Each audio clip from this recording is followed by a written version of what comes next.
Questions without notice. The Leader of the Opposition. My question is to the Prime Minister. Is the Prime Minister aware that media, including foreign media agencies, were given advance notice of the statement to the Parliament last night by the member for Canning, who was handpicked by the Prime Minister to be trusted with security and intelligence information? Prime Minister, did the Chair of the Joint Committee on Intelligence and Security tell the Prime Minister that he'd be sharing information about an FBI investigation disclosed during a confidential briefing from our ally? The Prime Minister has the call. He did not, Mr Speaker. The first I knew of the honourable member for Canning's remarks last night was after they'd been delivered. The member for Brisbane. Thank you, Mr Speaker. My question's to the Prime Minister. Will the Prime Minister advise the House how this government's plan for a strong economy is delivering more jobs and better services, as well as tax relief for hard-working Australians, including in my electorate of Brisbane? Is the Prime Minister aware of any alternative approaches? The Prime Minister has the call. Yes, thank you, Mr Speaker, and I thank the honourable member for his question. And he knows very well from his previous life the importance of small business. He knows very well that the small businesses that he used to represent are the ones that are driving the record jobs growth in Australia. Mr Speaker, 415,000 jobs last year, 1,100 jobs a day, more than 1 million new jobs in less than 5 years. That's what happens when businesses have the confidence to invest and to grow. And that is what the nation needs to ensure that we can live within our means, bring the budget back into balance a year earlier. We can deliver and guarantee the essential services that Australians rely on, spending more on health, on education, on the NDIS, on infrastructure every year. Those commitments depend on a strong economy. Mr Speaker, today I was with the Senator Zazelja and the Trade Minister visiting an innovative company in Canberra, iSimulate, which is a health technology business that has 80% of its sales in exports, Mr Speaker. And they are benefiting from the big trade deals that we've done in our region, including, of course, to come the Trans-Pacific Partnership, and they're looking forward to a free trade agreement with the European Union. And as honourable members know, the EU has approved its mandate, and the negotiations for that free trade agreement will begin later this year. Mr Speaker, we know that free trade, open markets create jobs, and yet it has been the Labor Party that has opposed free trade. It's Labor that said the Trans-Pacific Partnership should be abandoned. It's Labor with the CFMEU that campaigned in a manner that was disgraceful and racist against the China-Australia Free Trade Agreement. We all remember those advertisements. The Honourable, I can well understand. Members on my left. I can well understand honourable members opposite wanting to forget them, but they ran them. They ran them and ran against that free trade agreement, which has been so important. We have an economic plan that is encouraging businesses to invest with lower taxes, that is ensuring that hard-working Australian families keep more of what they earn, and is opening up more and bigger markets for Australian businesses, and that is why they are creating jobs. And iSimulate today is one of thousands of businesses whose prospects would be threatened by a Labor government. The Leader of the Opposition. Yes, my question is to the Prime Minister. I refer to last night's statement by the member for Canning, who was handpicked by the Prime Minister to be trusted with security and intelligence information. Has the Prime Minister, his office or his department been informed at any time by representatives of our ally that the Chair of the Intelligence and Security Committee was authorised to disclose information about an FBI investigation which was obtained during a confidential briefing from our ally? The Prime Minister has the call. Well, thank you, Mr Speaker. My understanding about the briefing, which I believe a number of Labor members were present at least one was, was not a classified briefing, and the honourable member for Canning was not. So it wasn't a classified briefing, and he referred to information that he'd learnt in that briefing in his remarks last night. But I have to say, as I said this morning, the allegations are not new. They have been made before. They are subject to legal proceedings, and I do not propose to say anything more about them because they are subject to judicial proceedings. The member for Dunkley. Thank you, Mr Speaker. My question is to the Treasurer. Will the Treasurer update the House on how the government is delivering lower, fairer and simpler taxes to reward effort, encourage aspiration and help lower and middle income earners, including in my electorate of Dunkley? Is the Treasurer aware of any alternative approaches? The Treasurer has the call. Thank you, Mr Speaker, and I thank the member for Dunkley for his question. 60,000 constituents of his own in the member for Dunkley's electorate will be particularly benefiting from the step one of our plan, Mr Speaker, but our budget is a plan for a stronger economy. That's what the budget is doing this year, and part of that plan is to deliver tax relief for working Australians. Now, Mr Speaker, under this government, there are 1 million more working Australians since we were first elected back in 2013. In fact, more than 1 million. More than 1 million. As we know, last year, record jobs growth, 415,000 jobs growth, 75% of them full-time, Mr Speaker, in our record year of jobs growth. But we want to reward working Australians in this country with tax relief, and our three-step plan, a comprehensive plan for tax relief, does three things. First of all, it prioritises responsibly low and middle income earners, some 60,000 in the member for Dunkley's electorate. It protects against bracket creep, so as average wage earners do better over the years, or just with the simple movement in inflation, that we do not take back from them what they've earned through bracket creep, Mr Speaker. And thirdly, it simplifies taxes by ensuring that 94% of Australians will not pay more than 32.5 cents in the dollar as a marginal rate of tax. Now, that's a plan. That's a comprehensive plan. It's a responsible plan. It's an affordable plan. It is a plan that is also in parallel with the budget coming back into a balance a year over, in paying down $30 billion worth of debt over the next 4 years, more than $230 billion in debt paid down over the next 10. It's a responsible plan. It's a plan that recognises that what Australians earn is their money.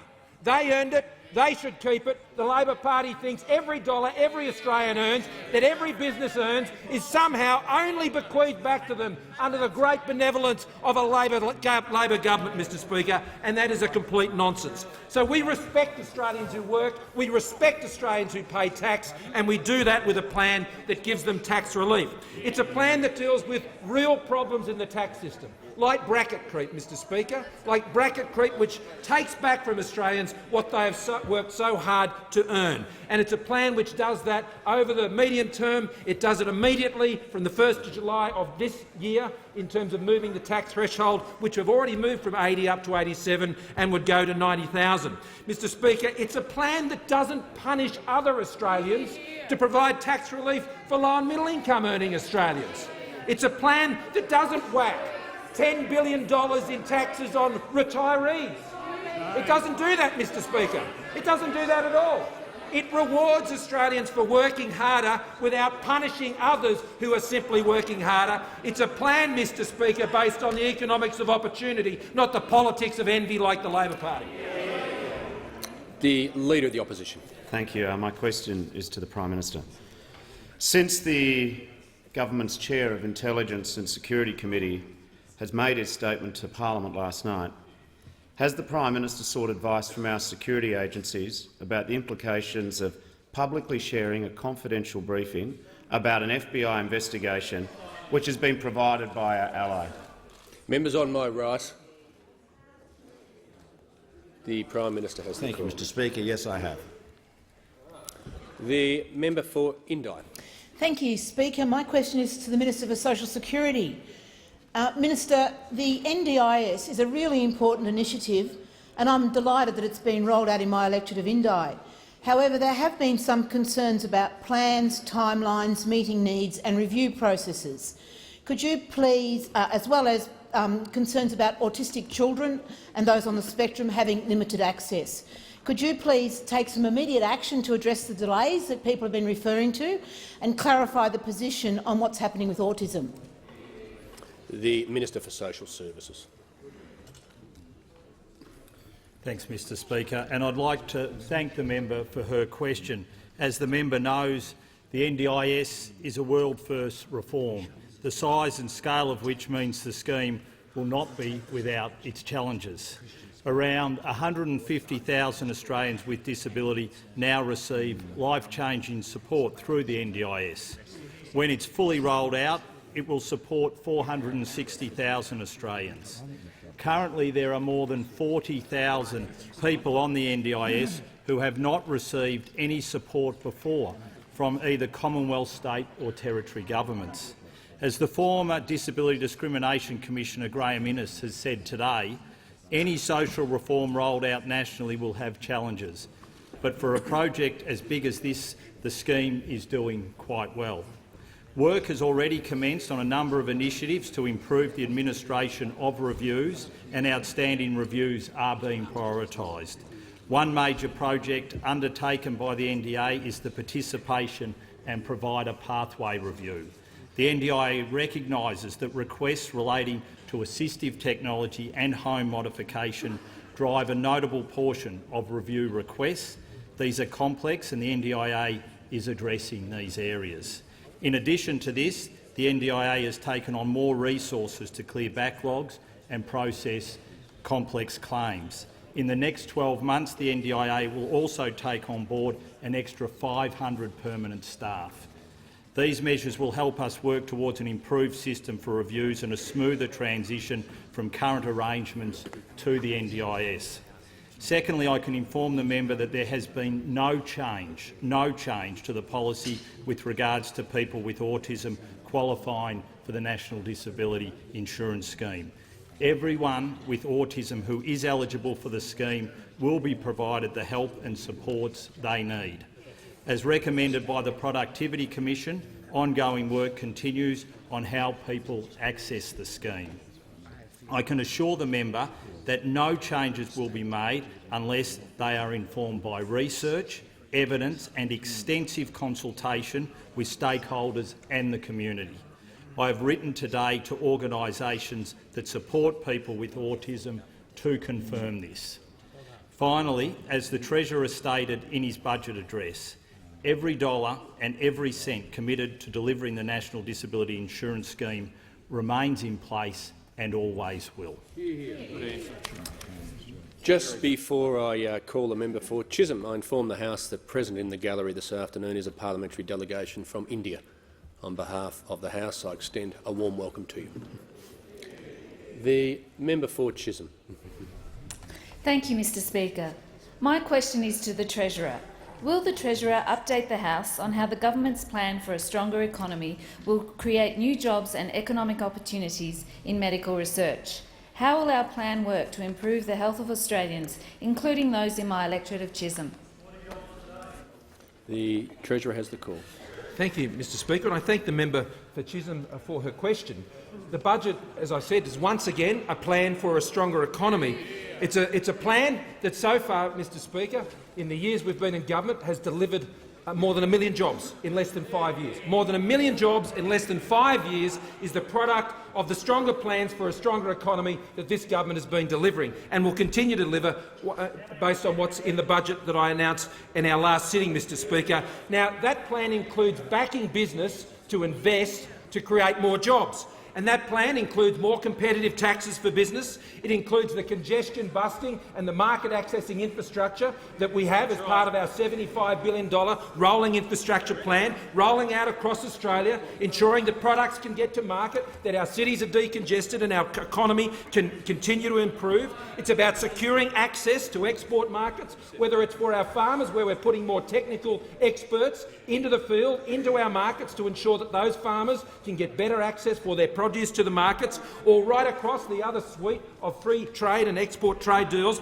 we've been able to put in place. It's about investing in technology and science, Mr Speaker. And I note in a letter from the Chief Scientist to me, he has said, Alan Finkel, your budget's initiatives give the community reassurance that the government is serious about sustained support for science and innovation. That's from the Chief Scientist, Mr Speaker, because we are delivering for supporting science and technology, and we're backing new industries and supporting industries, whether it's the defence industry plan that is committed now to the Land 400 project, some $10.2 billion, 170 jobs in Victoria in the members' electorate, Mr Speaker, but we're also backing a 21st century medical industry. And as the Prime Minister is referring to companies here in the ACT, Planet Innovation is a company in Box Hill, a wonderful company that has now just clicked over the $50 million in turnover mark, 250 employees.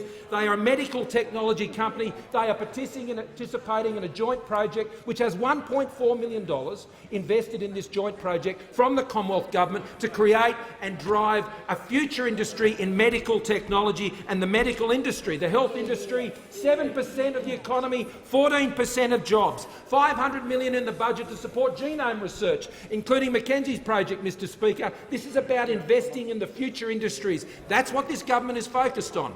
And we don't have to wear a miner's hat to understand that the entire economy benefits from our mining industry. And you don't have to wear a white coat in the lab to understand that investing in creating a dynamic medical industry is good for the Australian economy, it's good for small business, it's good for jobs. The Turnbull government has an exciting future-focused plan for our economy that will continue to deliver the jobs, because in the less than 5 years this government has delivered 1 million jobs. Treasurer's time has concluded.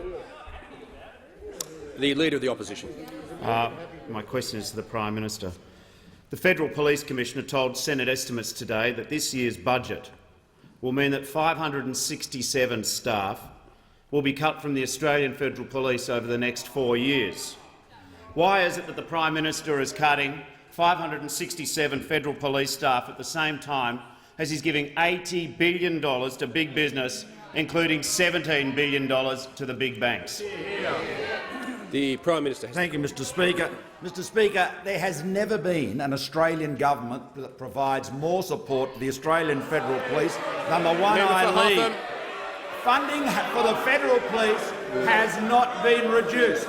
In fact, Mr Speaker, I can confirm that the AFP's funding has risen in the 2018-19 budget to $1.485 billion.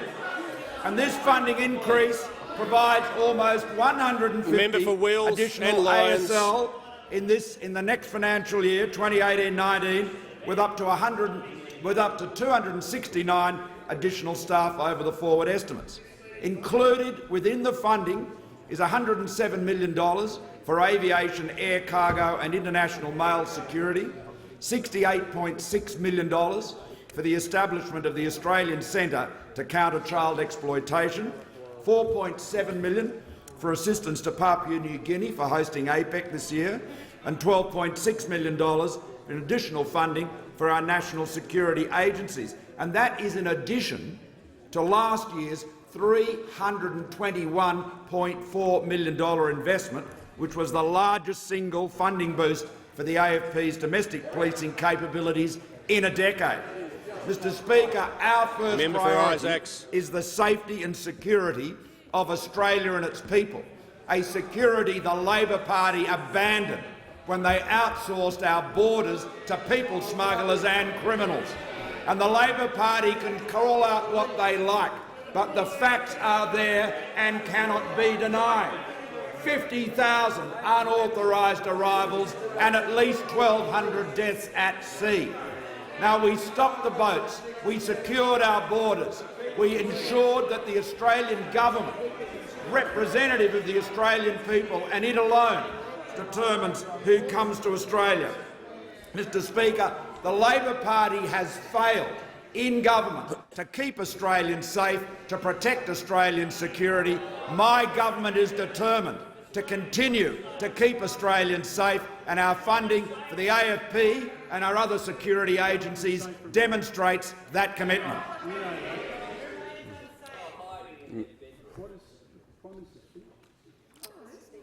I haven't called anybody yet. The member for Hotham seeking to table a... I am, Mr Speaker, a document from the Parliamentary Library that shows that the highest funding ever for the AFP was in 2010 to 11 under Labor, and that funding is... Member for Hotham will resume her seats.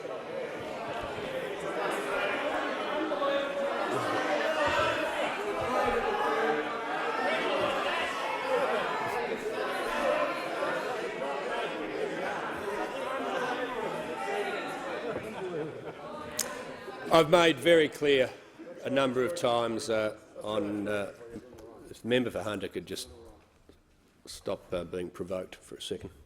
I've made clear on a number of occasions that if a document is publicly available, there's no... Oh, because it was in the Parliamentary Library. Is leave granted? Leave's not granted. The member for Robertson. Thank you, Mr Speaker. And my question is to the Minister for Revenue and Financial Services. Will the minister update the House on steps the government is taking to ease the tax burden on hard-working Australians, including in my electorate of Robertson? Is the minister aware of any alternative approaches? The Minister for Revenue and Financial Services.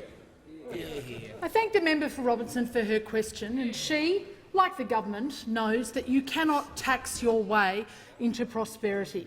And that is why the coalition government has already delivered tax relief for around 3 million Australians, and it is why, under our personal income tax plan, we will deliver tax relief for millions and millions more Australians, so that 94% of all Australians will pay no more than 32.5 cents in the dollar. Now, of course, those opposite have a completely different approach. They believe in taxing people even more, in fact, to the tune of $200 billion more, and they will slug pensioners and self-retirees to the tune of $55 billion more. Now, considering that Labor believe how important it is for millions of Australians to pay more tax, they must be very familiar with this concept of conscience payments. You see, the Australian Taxation Office receives money that are voluntary contributions to the nation's coffers. Now, given the Leader of the Opposition's fondness for more taxes on everybody else, given he thinks millions of Australians should pay more tax, I wonder, has he made a conscience payment?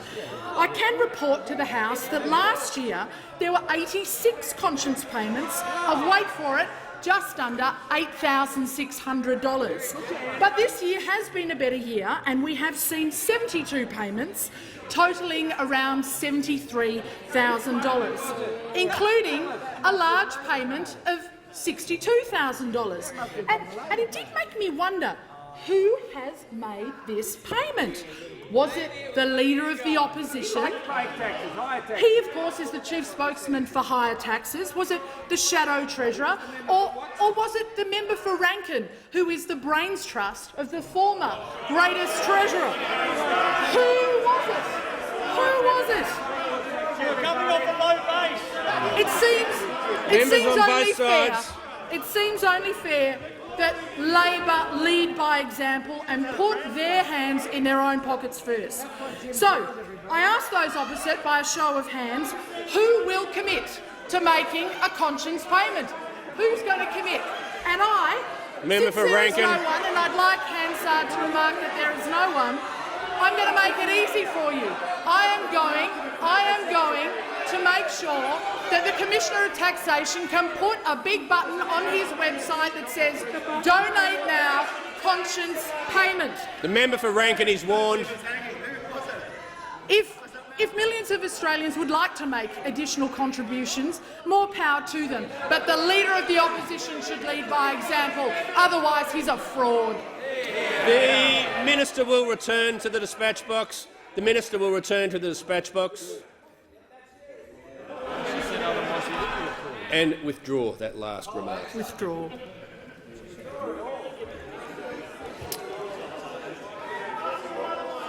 The member for Rankin's already been warned. He can leave under 94A.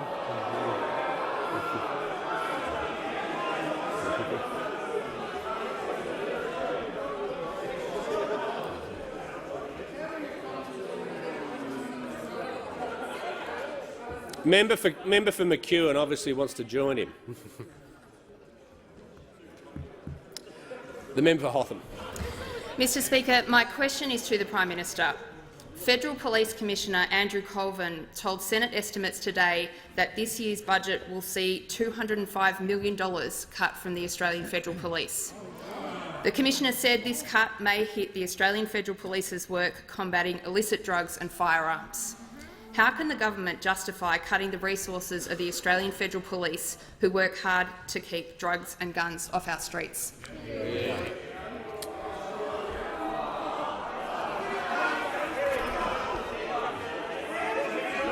The Minister for Law Enforcement. Thank you, Mr Speaker. And of course we know on this side of the House that the first priority of any good government is the safety and security of all Australians. We also know that the government has not reduced funding or resourcing to the Australian Federal Police. Now, Mr Speaker, our national security and law enforcement agencies are amongst the very best in the world.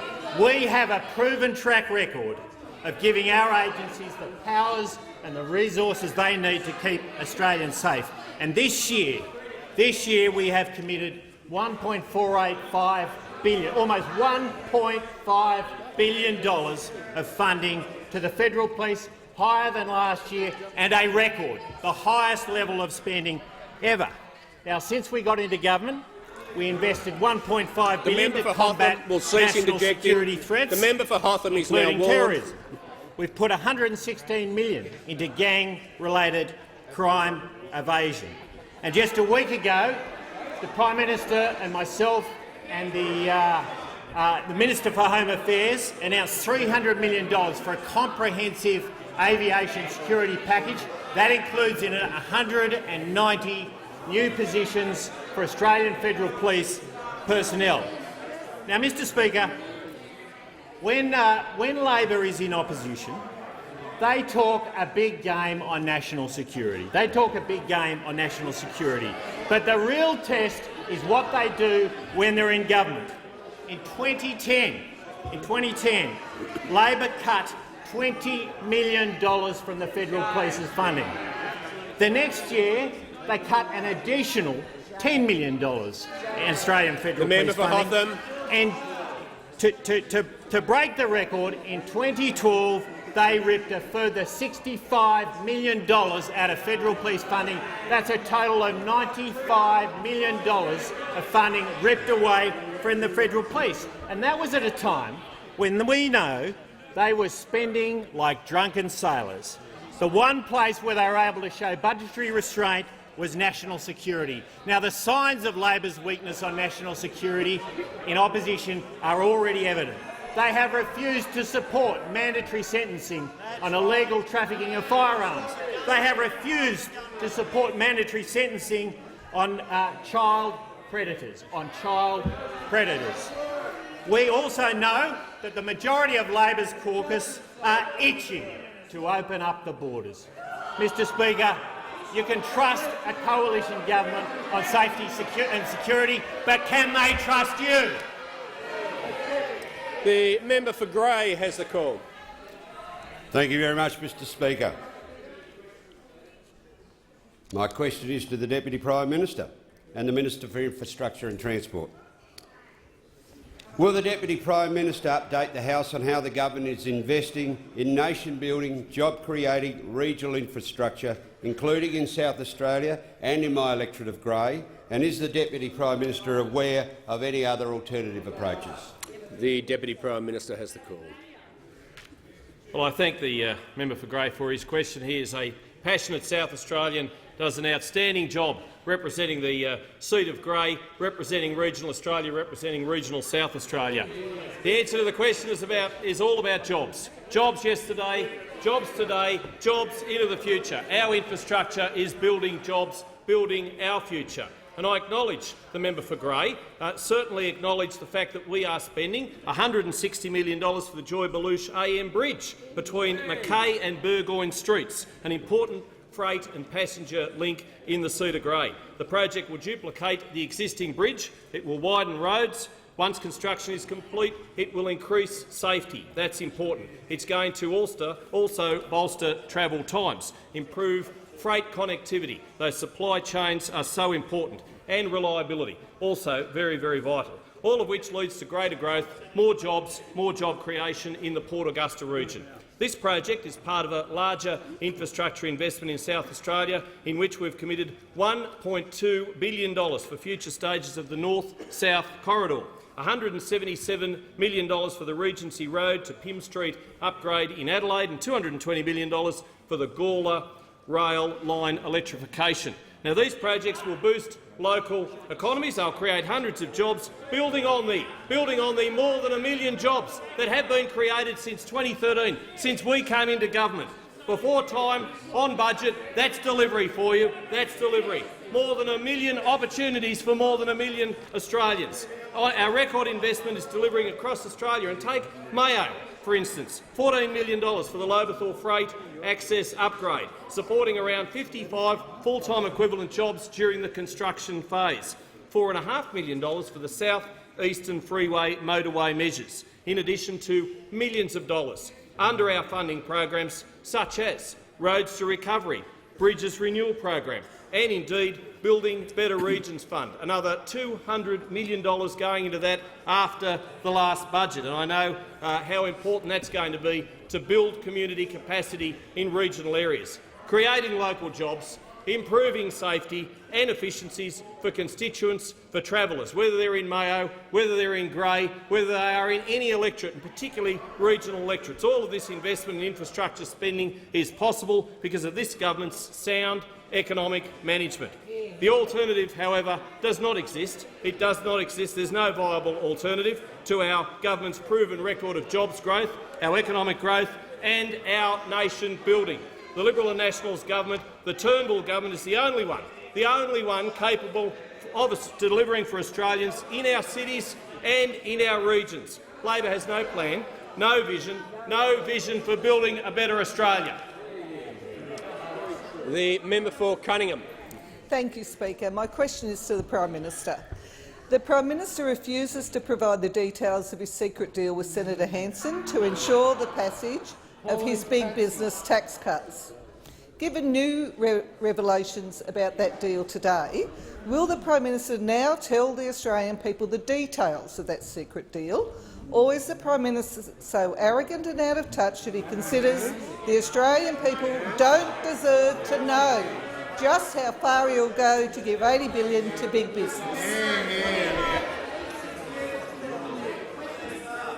The Prime Minister has the call. Well, member for her question, and I refer her to my answers yesterday relating to discussions and negotiations with the crossbench, and we're always filled with optimism. I'd say to the honourable member, not beset with the gloom that so attends her. We are committed to a positive and respectful approach to the crossbench to do all we can to ensure that our budget and other measures are passed through the parliament. But, Mr Speaker, we have it raises the issue of tax and it raises the issue of economic management.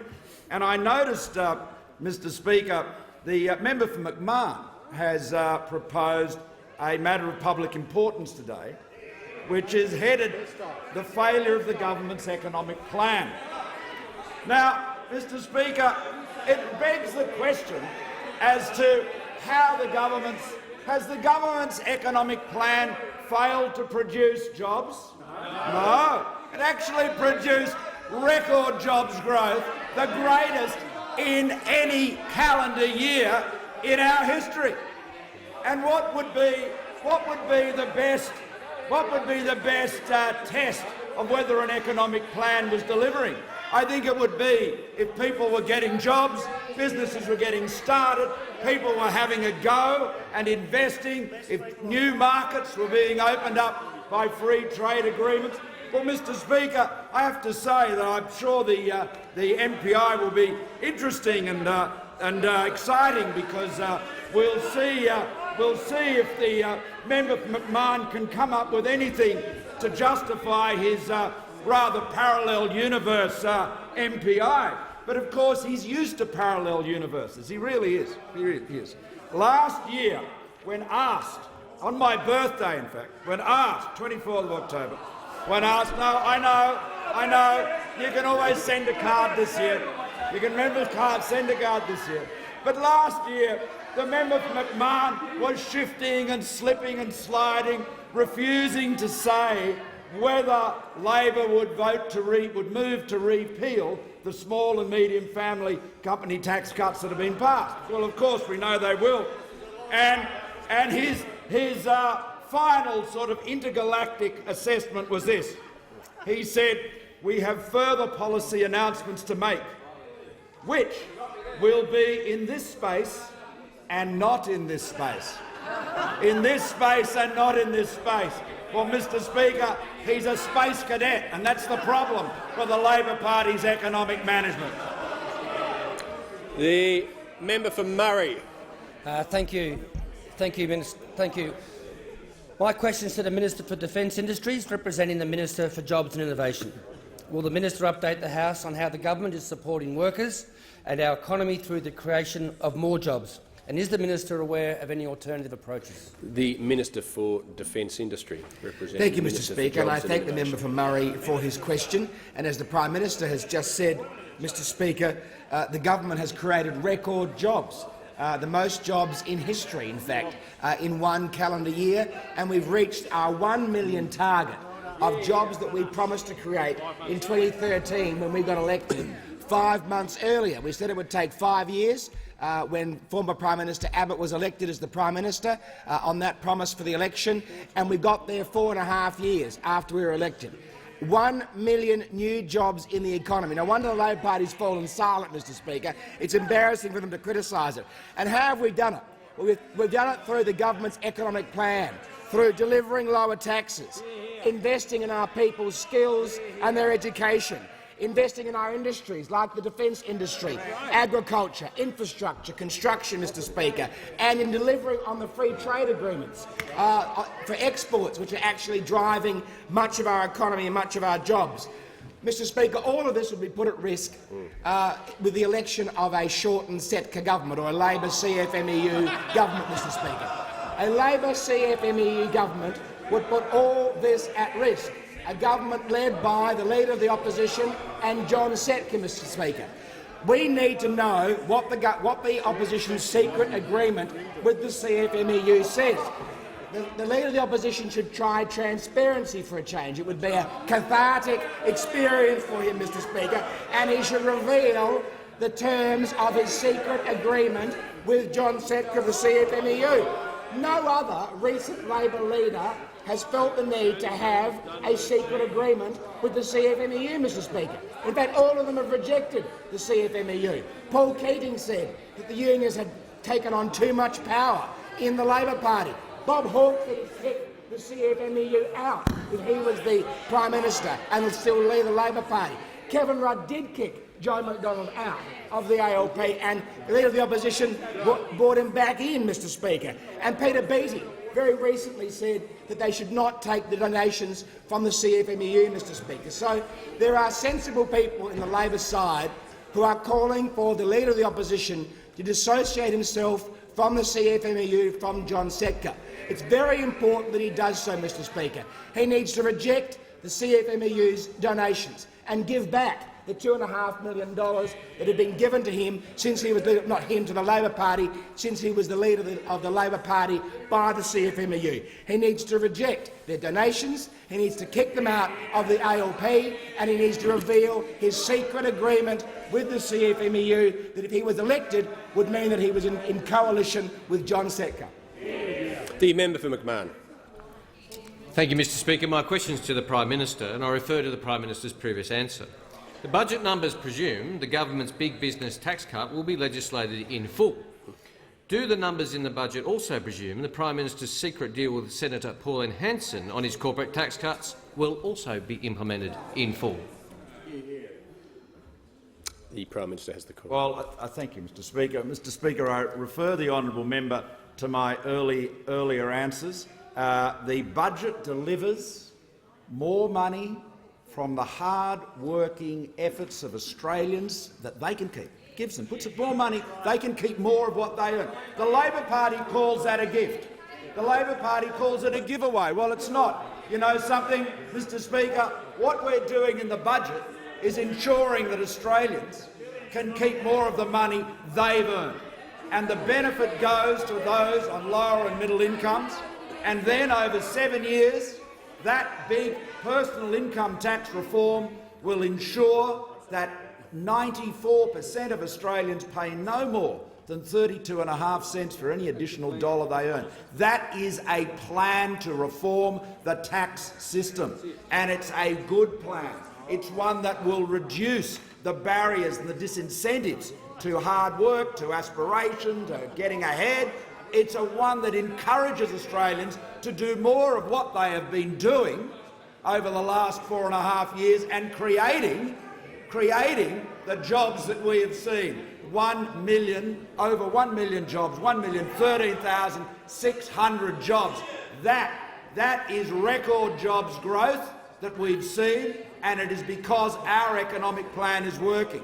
And the budget also shows that we're bringing the budget back into balance. We're living within our means. It also shows that, contrary to the lies we see put out by the Labor Party every day, we are spending more on health, on hospitals, on schools.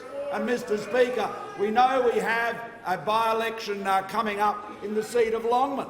The Labor Party has a truck going around Longman claiming that funding is being reduced for the hospitals in Longman. Completely untrue. A lie.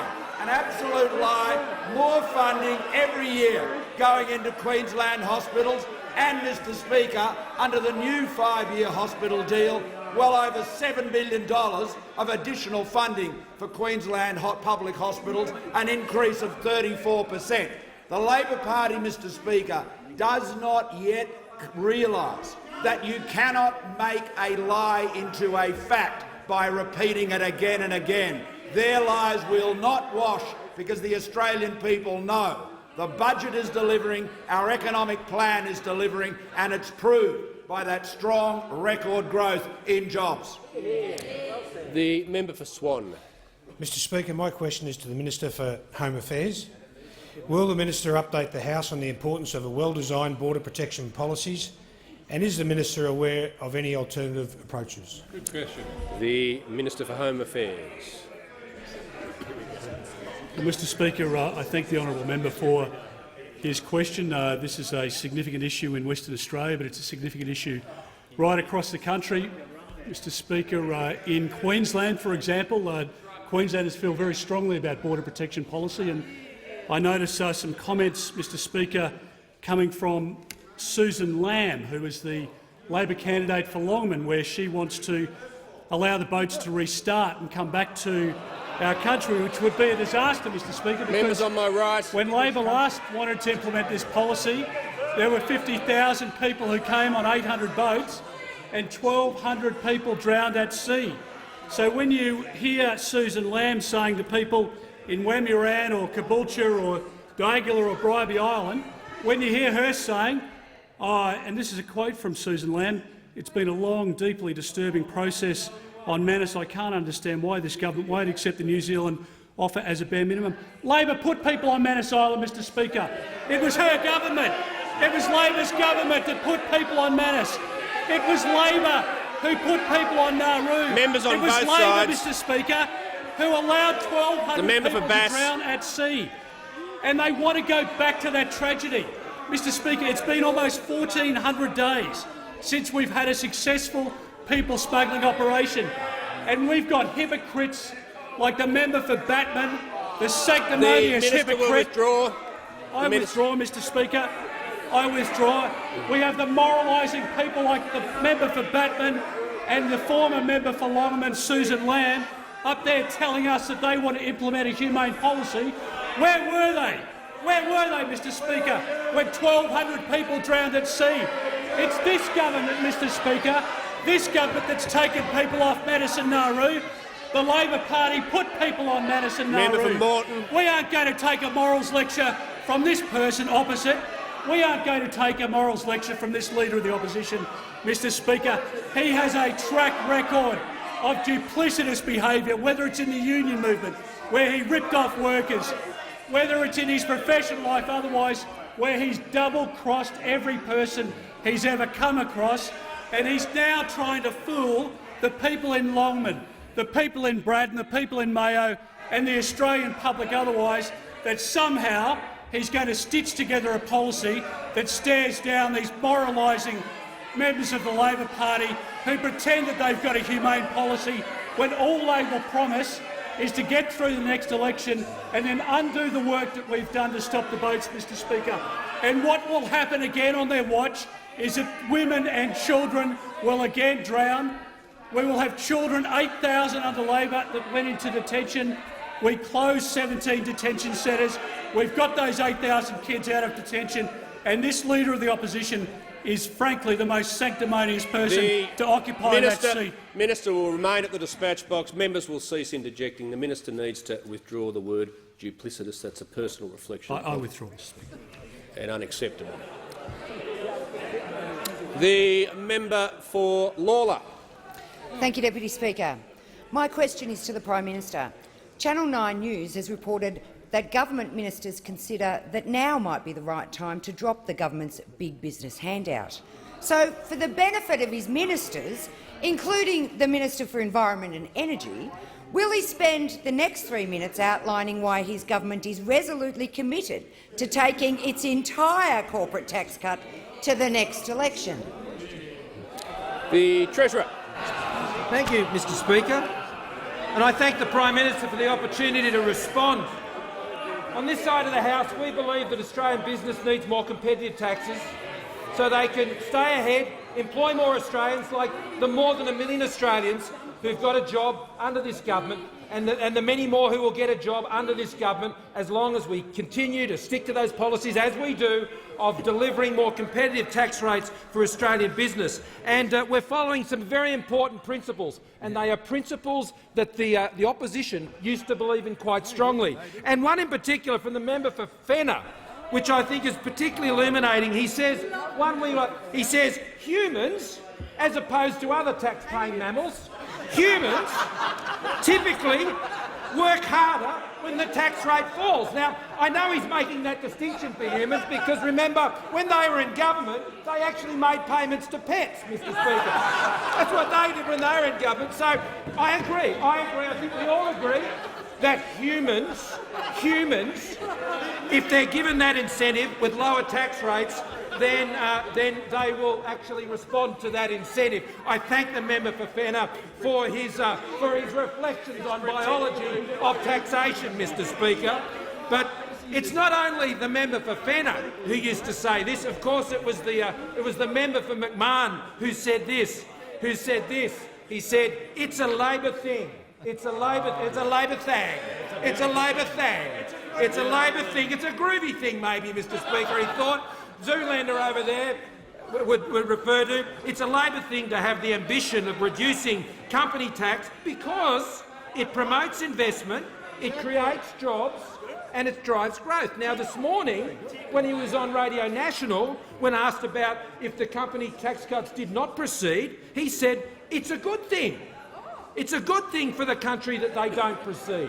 So, Mr Speaker, I cannot comprehend the tax logic of the member for McMahon. On one stage, he says that having more competitive, lower corporate tax rates actually drives investment, it creates jobs and it drives growth, and then he thinks it's a good thing not to proceed with those, Mr Speaker. But the other problem he has is the falsehood he's putting on the Australian people. He's running around saying, oh, we're going to be able to do this, that and other thing with a big corporate war chest, of reversing company tax cuts, but what we know is, over the budget and forward estimates, he won't get 1 extra cent from big companies, not 1 extra cent. All the money he's getting, the big ticket item on his tax plan is hitting self-funded retirees. The mother of all taxes from the Labor Party is the tax on grandmothers, Mr Speaker. The granddaddy of their taxes is the tax on granddaddies, Mr Speaker. That's what Labor's tax plan is, and that's why they can't be trusted. The member for RIGHT has the call. Thank you, Mr Speaker. And my question is to the Minister for Small and Family Business, the Workplace and Deregulation. Will the Minister update the House on how unincorporated businesses benefit from the government's strong economic policies? And is the Minister aware of any alternative approaches? The Minister for Small Business.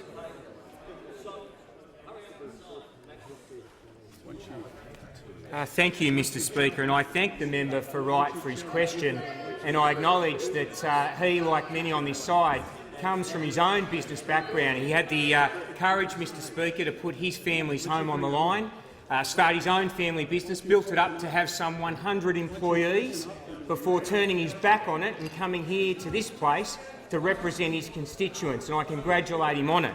Mr Speaker, and his question is very important. There are 1.2 million unincorporated businesses in Australia. And what are the Prime Minister, the Treasurer and the Coalition Government doing for them? We have increased the unincorporated tax discount to 8%, on its way to 16% by 2026-27.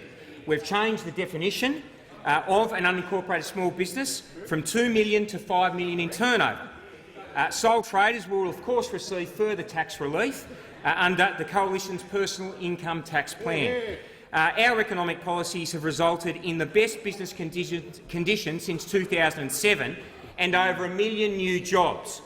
But where, as the Treasurer mentioned earlier and the Prime Minister, where are they coming from? They're coming predominantly from small and family business. If you look at the construction sector alone, and I'm asked the risk, if you look at the construction sector alone, 367,000 small businesses operate in this space. Since the Coalition came to power in 2013, 35,000 businesses have been started in this sector, employing, of that 1 million people, 200,000 Australians. In other words, 20% of that 1 million has happened in small and family businesses in construction, which is why, and at the moment, $743.8 billion in projects in this sector, which is exactly why we put the ABCC in place. Exactly why, given the importance of not just the sector, but the income and the generation of jobs in the sector. What are the risks to this? Member for Griffith. The risks are not just the newly emboldened and minted Shadow Minister for Industrial Relations, John Sector. They are the ABCC being taken off. This is a lawless place. A lawless place. These unions come in, the CFMEU, they risk everything that has been created in the last 5 years. 20% of that 1 million jobs are in the construction sector. That is what's at play here.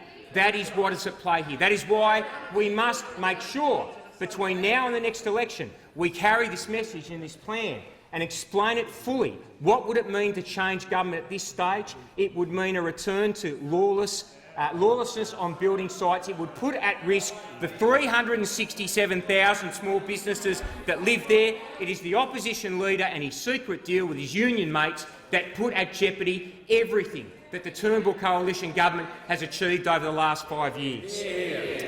The member for Jagga. Thank you, Mr Speaker. My question is to the Prime Minister. Can the Prime Minister confirm that since coming to office he's proposed increasing the GST, proposed broadening the GST, proposed state-based income taxes, only to abandon all of these policies? Now that government members are pushing to dump the big business handout, will the Prime Minister once again be humiliated by his backbench, forcing him to dump yet another of his signature tax policies? Prime Minister. Thank you, Mr Speaker. I thank the honourable member for Jagga and I thank her for giving me the opportunity to talk about tax. Because, Mr Speaker, we believe in lower tax.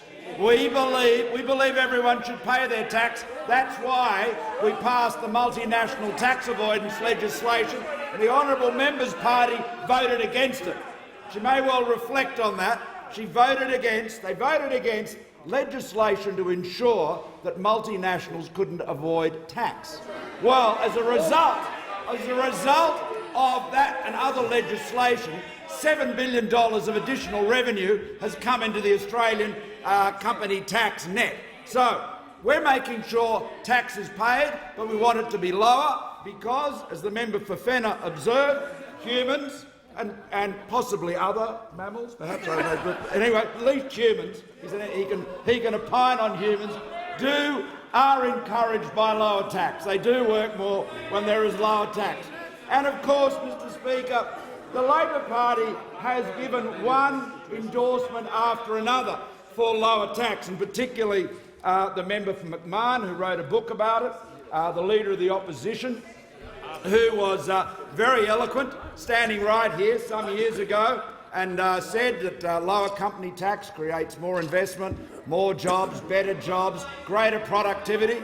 So we understand all of that, and that is why we're seeking to reduce tax wherever we can, consistent with guaranteeing essential services, whether it is health, schools, national security, infrastructure, and ensuring that we bring the budget back into balance. We live within our means, which we are doing, bring it back into balance a year earlier. So that is what we're doing on our tax commitments. Now, Labor, on the other hand, wants to whack the Australian public with over $200 billion of new taxes, and most shamefully of all, a $5 billion a year tax grab on self-funded retirees, on older Australians who have chosen to put their savings that they put aside into a self-managed super fund or just into an account of some kind, and they've got Australian shares there, Australian blue-chip shares, which pay franked dividends.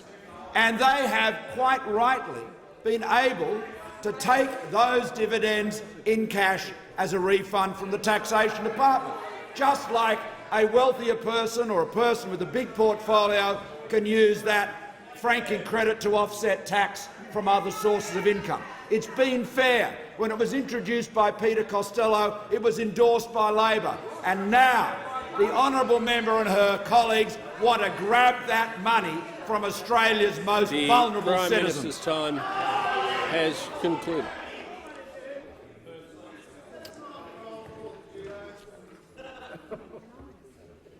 Member for Solomon is warned. The member for North Sydney. Thank you very much, Mr Speaker. My question is to the Minister for the Environment and Energy.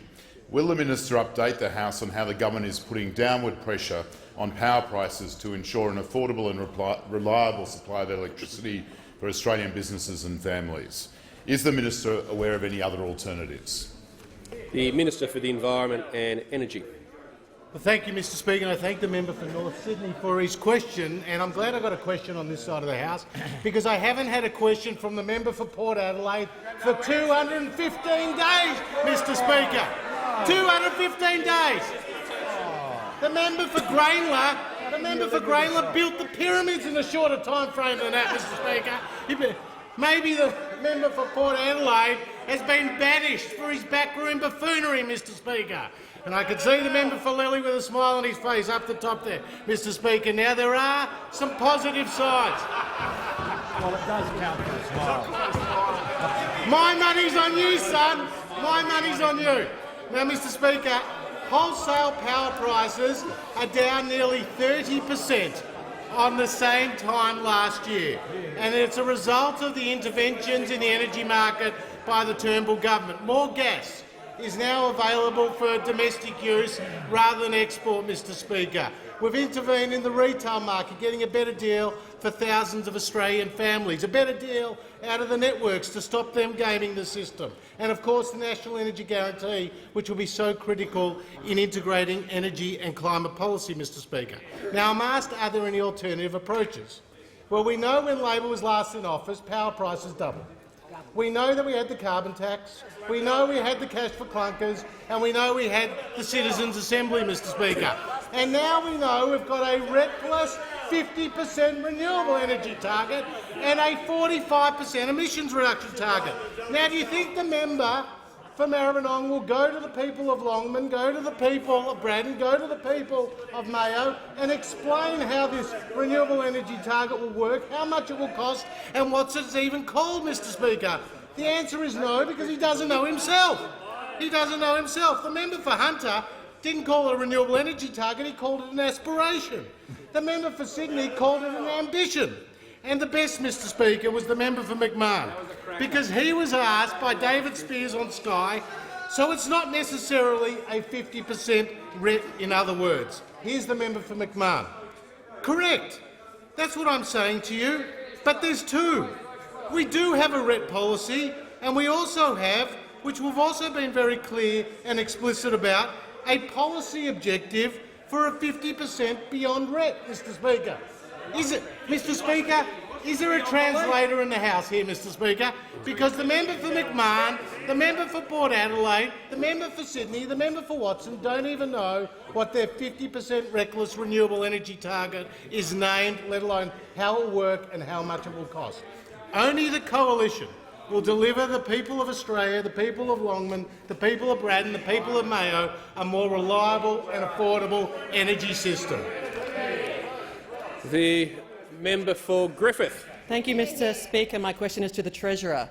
This morning, Liberal Senator Amanda Stoker said about Labor's request for more information on the cost of the government's income tax scheme, and I quote, "If it means that they need more information to do that, I believe that's being organised." Can the Treasurer tell us when the government is going to release the year-by-year cost of each stage of his 7-year personal income tax scheme? The Treasurer has the I've been call. very clear to the House. The cost of the program is $13.4 billion over the forward estimates and $140 billion over 10 years. That is exactly the practice observed by this government ever since we came to office when these questions have been posed. It wasn't a practice that was observed by those opposite. So I have a simple position to put to the opposition. If you support lower, simpler and fairer taxes, vote for the bill. If you think 94% of Australians should face a marginal tax rate of no more than 32.5 cents, then vote for the bill. If you think that you should do something about bracket creep and not steal the money away from Australians' hard-earned, then vote for the bill, Mr Speaker. That's what they should do.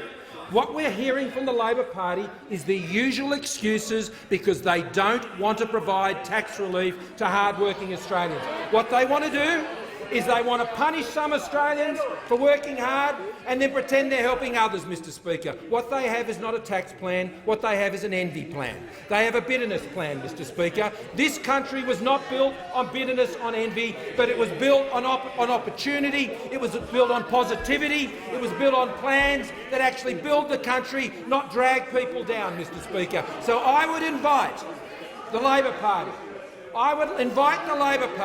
To join the government and say, we support Australians keeping more of what they've earned. But they won't, Mr Speaker. What they're happy to do is they're happy to commit to expenditure from here to eternity, Mr Speaker. They'll vote for that every day of the week and they'll double down on it, Mr Speaker. Ask them to vote for tax relief for Australians for 7 years and they scurry away. They can't do it. They can't do it because they don't believe it at the end of the day. There's a very simple contrast between the Labor Party and the Liberal and National parties. We are for lower taxes, Labor is for higher taxes. And in particular, Labor are for higher taxes on self-funded retirees. $10.7 billion, Mr Speaker, is what they're proposing to hit self-funded retirees in just over the budget and forward estimates. It is their single biggest tax. That is what they are counting on to pay for their election splurge, their reckless spending, their promises, Mr Speaker, which they will spray from one end of the country to the other. And you simply need to know that the people they're going to slug to pay for it are the self-funded retirees and older Australians of this company. They'll have their hands in their pockets, they'll have their hands in their purses, Mr Speaker. They'll have their hands all over everything that Australians have earned and worked hard for if they're ever given the opportunity to run this country again. The member for Mackellar. Thank you, Mr Speaker. My question is to the Minister for Trade, Tourism and Investment. Can the minister update the House on the government's ambitious trade agenda? Is he aware of any alternative proposals? The Minister for Trade and Investment. Thank you very much, Mr Speaker, and I thank the member for his question. The simple fact is that trade creates jobs. 415,000 new jobs created in the last year. 1,013,600 jobs created by the Coalition since we came into government 5 years ago. Now, 1 in 5 of those jobs, Mr Speaker, are in trade-related industries, which goes to the point that since the Coalition has put in place these powerhouse trade agreements, we've seen more than 200,000 Australians who've got an opportunity to get a job now, thanks to the trade agreements that we've put in place. And the good news, Mr Speaker, is that overnight we've seen the European Union indicate they've got the go-ahead for a new FTA negotiation to commence with Australia. So this is the latest in the slew of free trade agreements, export trade deals that the coalition is doing to make sure, Mr Speaker, that we keep creating opportunities for Australian businesses. Because it took the coalition, Mr Speaker, to start and finish the China-Australia Free Trade Agreement. It took the coalition to start and finish the Japan-Australia Free Trade Agreement. It took the coalition to start and finish the Korea Free Trade Agreement, and it took the coalition to start and finish the TPP-11. Now, for many of these, the Australian Labor Party said they were a vanity project. They didn't want to be part of it. They said it had no future. On the TPP-11, which of itself, Mr Speaker, has created new trade opportunities with 2 brand-new markets, including Canada and Mexico, the Leader of the Opposition in the Australian Labor Party said that they needed to walk away, that it was a deal that wasn't worth pursuing. But the fact is that the coalition will deliver this trade agreement with the European Union in the same way that we've delivered all of these other trade agreements. And the reason being because, as I said at the outset, trade creates jobs, and we will absolutely stand by those Australian businesses that are now exporting in record amounts to markets, including, importantly, markets like China. Just the latest example of where the Australian Labor Party said that the China-Australia Free Trade Agreement shouldn't have gone ahead. They run around now talking it down, but we continue to see record growth in exports to markets like China, like Korea and like Japan. For all the noise of the Australian Labor Party, the fact is that we continue to see strong growth in exports to markets including China, and that's why I was so pleased to be there last week to continue to pursue the strength of the bilateral relationship in the same way that I will continue to pursue brand new opportunities for Australian exporters in that important market of Europe. The member for Grayndler. Thank you, Mr Speaker. My question is to the Prime Minister, and I refer to budget paper number 2 that says the Melbourne Airport rail link should be financed off-budget instead of with traditional grant funding. Is the Prime Minister aware the Grattan Institute has said if infrastructure projects are never going to make a commercial return, the government should stop pretending they will? Isn't it a fact that if the government maintains its sham funding proposal, the rail line to the airport will never, ever be built?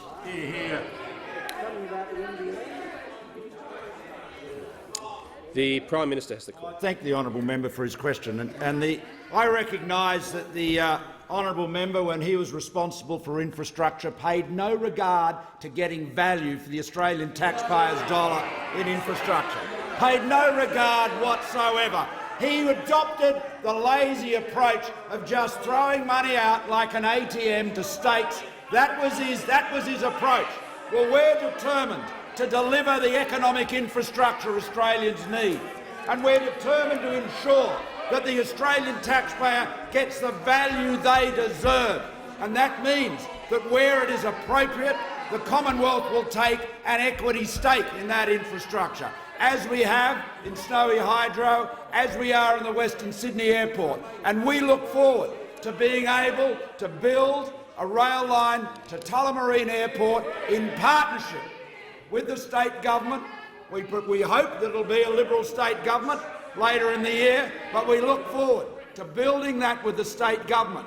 And I can say to honourable members that we will do all we can to ensure that we bring in as much cooperation, investment from other parties, from the private sector, to make sure that that rail line is not just a line from the city to the airport, but is one that is city-shaping, that strengthens communities, that enhances amenity and creates value. Now that's the difference. The lazy Labor approach, lazy with other people's money, reckless with other people's money, and the approach we're taking, one of commitment, of enterprise, using the most innovative and modern financing techniques to get better value for Australian taxpayers and the infrastructure Australians need and deserve. The member for Leichhardt. Thank you very much indeed, Mr Speaker. My question is to the Minister for Health. Will the minister update the House on how a stronger economy allows the government to deliver essential health services to the people of North Queensland? And is the minister aware of any alternative approaches? The Minister for Health. Thank you very much, Mr Speaker, and I want to thank the member for Leichhardt, who knows that you need a plan for a strong economy and that in turn helps deliver jobs, and it's helped deliver 1 million jobs which are fundamental to guaranteeing services and local services, such as an investment of $500,000 in the Junction Clubhouse to assist those with mental health challenges to recover, to have a safe space and to have a way forward, but also to assist in providing record funding each year, every year, for Medicare with an additional $4.8 billion, funding which will help with mental health with an additional $338 million, funding for the PBS for new drugs such as Spinraza for SMA or Kisqali for breast cancer, or record funding with an additional $30 billion to help our hospitals around Australia. Now, he asks me whether there are any alternatives to this approach, and there are.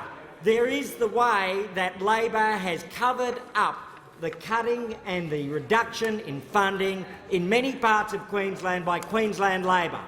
And there's a very interesting comparison here. I saw some comments from Susan Lamb, a former member of this place, about Caboolture Hospital, not dissimilar to the Shadow Minister or the Leader of the Opposition.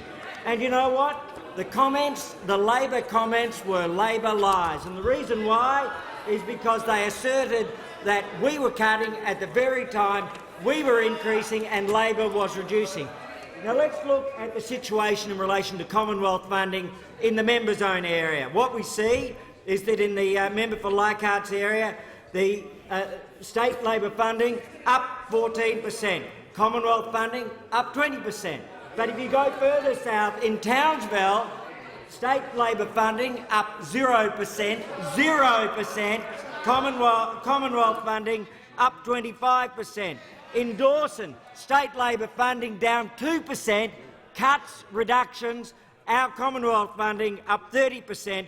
But where is the figure greatest? It's in the area of the Caboolture Hospital, where the Metro North has seen a 4% increase in state Labor funding and a 38% increase in Commonwealth funding. So what we see here is that we are delivering the real increases in funding whilst Labor is slashing. And most significantly, the Labor candidate for Longman is covering up on her own Labor mates having cut funding. Last year, they reduced funding to Metro North by $20 million, whilst we increased it by $120 million. If you can't manage the economy, and Labor can never manage the economy, you can't manage health.